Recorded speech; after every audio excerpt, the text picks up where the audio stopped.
Hello Hariom किरण family में आपका स्वागत है। श्रीमद् भागवत महापुराण पढ़ने जा रहे हैं। श्री गणेशाय नमः। ओम भूर्भुवः स्वः तत्सवितुर्वरेण्यं भर्गो देवस्य धीमहि धियो यो नः प्रचोदयात्।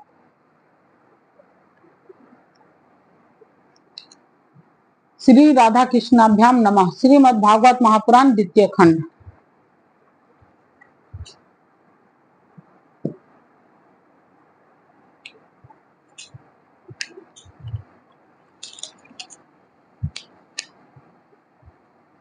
दशम स्कंद अथ 44वां अध्याय।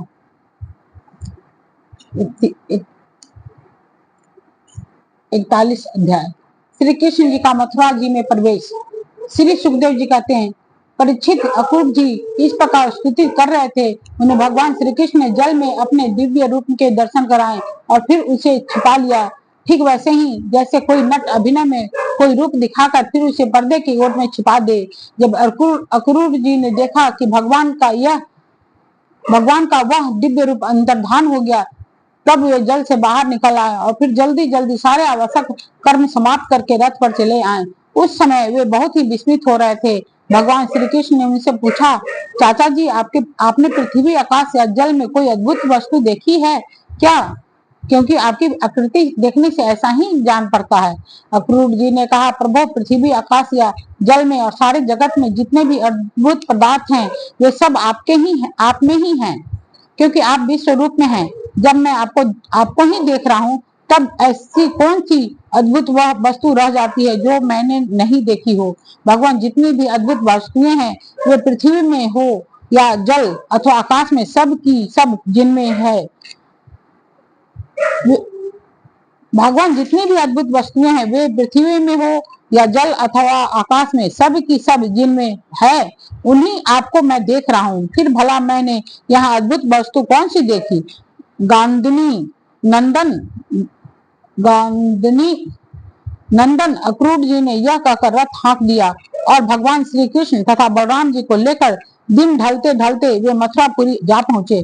परीक्षित मार्ग में स्थान स्थान पर गांवों के लोग मिलने के लिए आते और भगवान श्री कृष्ण तथा बलराम जी को देखकर आनंद मग्न हो जाते। वे एकटक उनकी ओर देखने लगते, अपनी दृष्टि हटा न पाते। नंद बाबा आदि वज्र वासी तो पहले से ही वहां पहुंच चुके थे और मथुरापुरी के बाहरी उपवन में रुककर उनकी प्रतीक्षा कर रहे थे। उनके पास पहुंचकर जगदीश्वर भगवान श्री कृष्ण ने विनीत भाव से खड़े अक्रूर जी का हाथ अपने हाथ में लेकर मुस्कुराते हुए कहा, चाचा जी, आप रथ लेकर पहले मथुरापुरी में प्रवेश कीजिए और अपने घर जाइए। हम लोग पहले यहाँ उतरकर फिर नगर देखने के लिए जाएंगे। अक्रूर जी ने कहा, प्रभु, आप दोनों के बिना मैं मथुरा नहीं जा सकता। स्वामी, मैं आपका भक्त हूँ। भक्त वत्सल प्रभु, आप मुझे मत छोड़िए। भगवान, आइए चले। मेरे परम हितैषी और सच्चे सुहृद भगवान, आप बलराम जी, ग्वाल बालों तथा नंद राय जी आदि आत्मियों के साथ चलकर हमारा घर समाप्त कीजिए। हम गृहस्थ हैं। आप अपने चरणों की धूलि से हमारा घर पवित्र कीजिए। आपके चरणों की धुवन गंगा जल या चरणामृत से अग्नि देवता पितर सब के सब तृप्त हो जाते हैं। प्रभु, आपके युगल चरणों को पखार कर महात्मा बलि ने वह यश प्राप्त किया जिसके गान संत पुरुष करते हैं। केवल यश ही नहीं, उन्हें अतुलनीय ऐश्वर्य तथा वह गति प्राप्त हुई जो अनन्य प्रेमी भक्तों को प्राप्त होती है। आपके चरणोदक गंगा जी ने तीनों लोक पवित्र कर दिए। सचमुच वे मूर्तिमान पवित्रता है। उन्हीं के स्पर्श से सगर के पुत्रों की सदगति प्राप्त हुई और उसी जल को स्वयं भगवान शंकर ने अपने सिर पर धारण किया। यदुवंश शिरोमणि, आप देवताओं के भी आराध्य देवता हैं, जगत के स्वामी हैं। आपके गुण और लीलाओं का श्रवण तथा कीर्तन बड़ा ही मंगलकारी है। उत्तम पुरुष आपके गुणों का कीर्तन करते रहते हैं। नारायण, मैं आपको नमस्कार करता हूँ। श्री भगवान ने कहा, चाचा जी, मैं दाऊ भैया के साथ आपके घर आऊंगा। पहले इस यदुवंशियों के द्रोही कंस को मारकर तब अपने सभी सुहृद जनों का प्रिय करूंगा। श्री सुखदेव जी कहते हैं, परीक्षित भगवान के इस प्रकार कहने पर अक्रूर जी कुछ अनमने से हो गए। उन्होंने पुरी में प्रवेश करके कंस से श्री कृष्ण और बलराम के ले आने का समाचार निवेदन किया और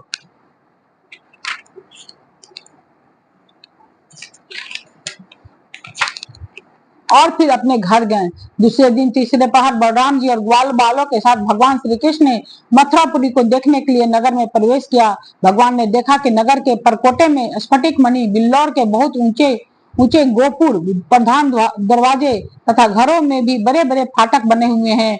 उनमें सोने के बड़े बड़े किवाड़ लगे हैं और सोने के ही तोरण बाहरी दरवाजे बने हुए हैं। नगर के चारों ओर तांबे और पीतल की चहार दीवारी बनी हुई है। खाई के कारण कहीं से उस नगर में प्रवेश करना बहुत कठिन है। स्थान स्थान पर सुंदर सुंदर उद्यान और रमणीय उपवन, केवल स्त्रियों के उपयोग में आने वाले बगीचे शोभायमान हैं। स्वर्ण से सजे हुए चौराहे, धनियों के महल, उन्हीं के साथ के बगीचे, कारीगरों के बैठने का स्थान या प्रजा वर्ग के सभा भवन, टाउन हॉल और साधारण लोगों के निवास गृह शोभा की नगर की शोभा बढ़ा रहे हैं। वैदूर्य, हीरे, स्फटिक, बिल्लौर, नीलम, मूंगे, मोती और पन्ने आदि से जरे हुए छज्जे, चबूतरे, झरोखे एवं फर्श आदि जगमगा रहे हैं। उन पर बैठे हुए कबूतर, मोर आदि पक्षी भांति भांति की बोली बोल रहे हैं। सड़क, बाजार, गली एवं चौराहों पर खूब छिड़काव किया गया है। स्थान स्थान पर फूलों के गजरे, जवारे, जौ के अंकुर, खील और चावल बिखरे हुए हैं। घरों के दरवाजों पर दही और चंदन आदि से चर्चित जल से भरे हुए कलश रखे हैं और वे फूल, दीपक, नई नई कोपले, फल सहित केले और सुपारी के वृक्ष छोटी छोटी झंडियों और रेशमी वस्त्रों से भली भांति सजाए हुए हैं। परीक्षित, वसुदेव नंदन भगवान श्री कृष्ण और बलराम जी ने ग्वाल बालों के साथ राजपथ से मथुरा नगरी में प्रवेश किया। उस समय नगर की नारियां बड़ी उत्सुकता से उन्हें देखने के लिए झटपट अटारियों पर चढ़ गईं।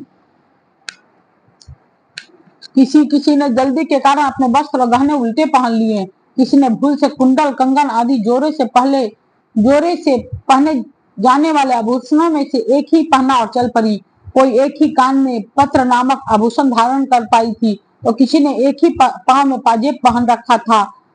कोई एक ही आंख में अंजन आंज पाई थी और दूसरी में बिना आंजे ही चल पड़ी। कई रमणियां तो भोजन कर रही थी, वे हाथ का कौर फेंक कर चल पड़ी। सबका मन उत्साह और आनंद से भर रहा था। कोई कोई उपटन लगवा रही थी, वे बिना स्नान किए दौड़ पड़ी। जो सो रही थी वे कोलाहल सुनकर उठ खड़ी हुई और उसी अवस्था में दौड़ चली। जो माताएं बच्चों को दूध पिला रही थी वे उन्हें गोद से हटाकर भगवान श्री कृष्ण को देखने के लिए चल पड़ी।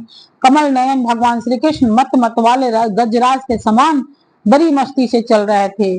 उन्होंने लक्ष्मी जी को भी आनंदित करने वाले अपने श्याम सुंदर विग्रह से नगर नारियों के नेत्रों को बड़ा आनंद दिया और अपनी विलासपूर्ण प्रगल्भ हंसी तथा प्रेम भरी चितवन से उनके मन चुरा लिए। मथुरा की स्त्रियां बहुत दिनों से भगवान श्री कृष्ण की अद्भुत लीलाएं सुनती आ रही थी। उनके चित्त चिरकाल से श्री कृष्ण के लिए चंचल व्याकुल हो रहे थे। आज उन्होंने उन्हें देखा। भगवान श्री कृष्ण ने भी अपनी प्रेम भरी चितवन और मंद मुस्कान की सुधा से सींचकर उनका सम्मान किया। परीक्षित, उन स्त्रियों ने नेत्रों के द्वारा भगवान को अपने हृदय में ले जाकर उनके आनंदमय स्वरूप का आलिंगन किया। उनका शरीर पुलकित हो गया और बहुत दिनों की विरह व्याधि शांत हो गई। मथुरा की नारियां अपने अपने महलों की अटारी पर चढ़कर बलराम जी और श्री कृष्ण पर पुष्पों की वर्षा करने लगी। उस समय उन स्त्रियों के मुख कमल प्रेम के आवेग से खिल रहे थे। ब्राह्मण, क्षत्रिय और वैश्यों ने स्थान स्थान पर दही, अक्षत, जल से भरे पात्र, फूलों के हार, चंदन और भेंट की सामग्रियों से आनंद मगन होकर भगवान श्री कृष्ण और बलराम जी की पूजा की।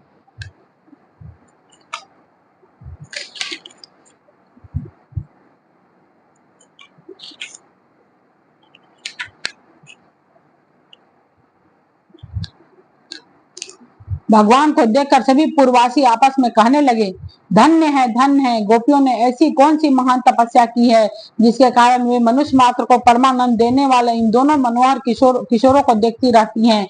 इसी समय भगवान श्री कृष्ण ने देखा कि एक धोबी जो कपड़े रंगने का भी काम करता था उनकी ओर आ रहा है। भगवान श्री कृष्ण ने उससे धुले हुए उत्तम उत्तम कपड़े मांगे। भगवान ने कहा, भाई तुम हमें ऐसी वस्त्र दो जो हमारे शरीर में पूरे पूरे आ जाएं। वास्तव में हम लोग उन वस्त्रों के अधिकारी हैं। इसमें संदेह नहीं है कि यदि तुम हम लोगों को वस्त्र दोगे तो तुम्हारा परम कल्याण होगा। परीक्षित, भगवान सर्वत्र परिपूर्ण है, सब कुछ उन्हीं का है। फिर भी उन्होंने इस प्रकार मांगने की लीला की, परंतु वह मूर्ख राजा कंस का सेवक होने के कारण मतवाला हो रहा था। भगवान की वस्तु भगवान को देना तो दूर रहा, उसने क्रोध में भरकर आक्षेप करते हुए कहा, तुम लोग रहते हो सदा पहाड़ और जंगलों में, क्या वहां ऐसे ही वस्त्र पहनते हो? तुम लोग बहुत उदंड हो गए हो, तभी तो ऐसी बढ़ बढ़ कर बातें करते हो। अब तुम्हें राजाओं का धन लूटने की इच्छा हुई है? अरे मूर्खों, जाओ, भाग जाओ। यदि कुछ दिन जीने की इच्छा हो तो फिर इस तरह मत मांगना। राज कर्मचारी तुम्हारे जैसे उच्छर उच्छर खलों को कैद कर लेते हैं और मार डालते हैं, और जो कुछ उनके पास होता है छीन लेते हैं। वह धोबी इस प्रकार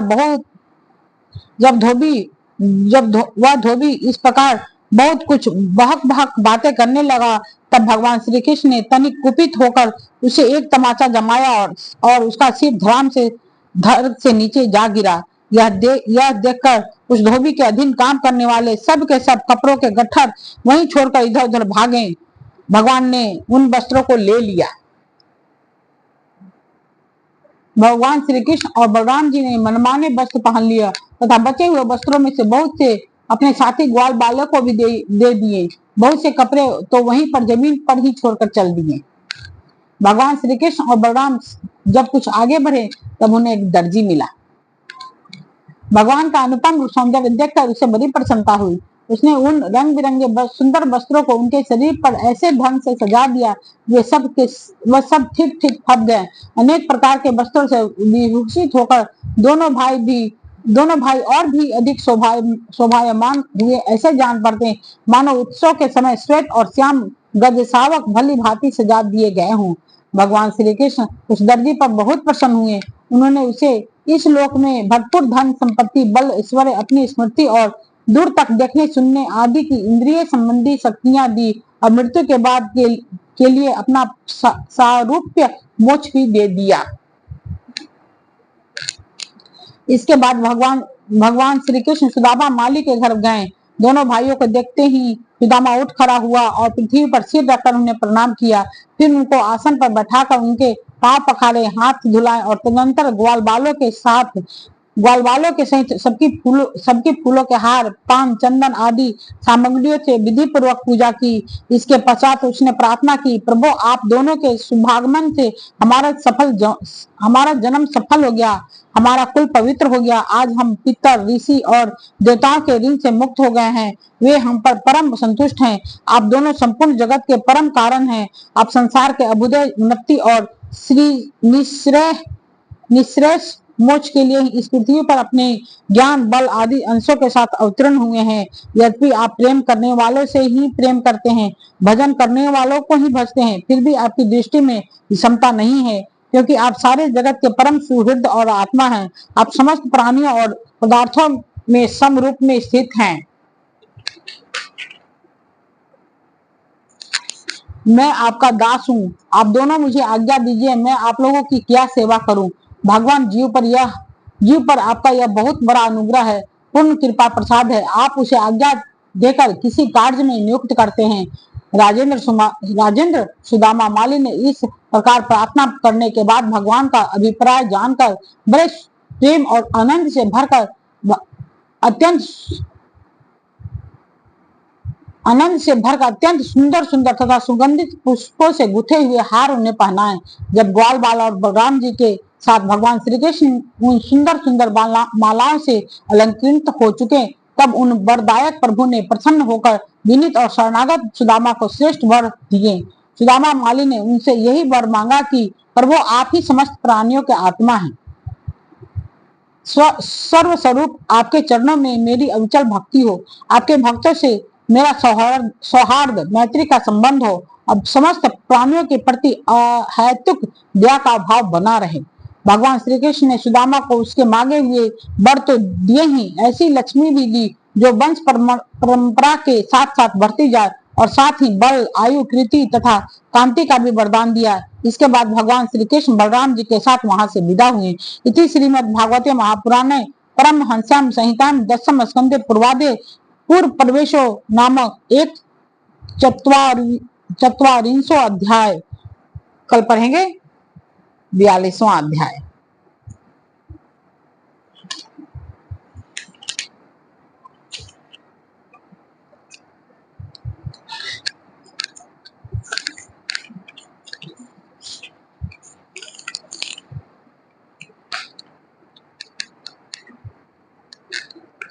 ओम भूर्भुवस्सुः तत्सवितुर्वरेण्यं भर्गो देवस्य धीमहि धियो यो न प्रचोदयात्।